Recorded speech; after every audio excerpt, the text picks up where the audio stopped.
Hello and welcome to another video of the Zon.Tools tutorial series. In this video we're going to discuss the rules time frame sliders. You can find the rules time frame slider on the left menu over here, rules time frame. This is a drop down. You click over here and you're going to see 3 sliders. By default, on every new account, every newly onboarded account, these sliders will be set at all 3 at 60 days.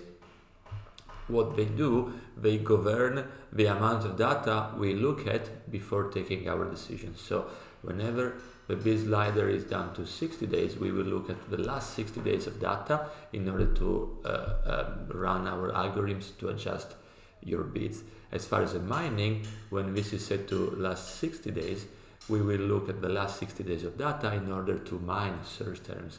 My advice will be perhaps the mining, you might want to put it like up to 90 days, so that we look for the relevancy trigger. So we look for the second and third cells that we need in order to mine a keyword over a bigger amount of time. And for negation, it's not a big issue. Negating happens generally with new search terms, so negating you can leave it at 60 days. But even if you leave all 3 at 60 days, that's fine. For all the accounts, we've been running all the rules on the last 6 months, so I would advise all accounts to change those sliders down to 60 days. Thank you very much for watching. Oh yeah, of course you gotta save after, and you save. Thank you very much for watching. I'll see you in the next video.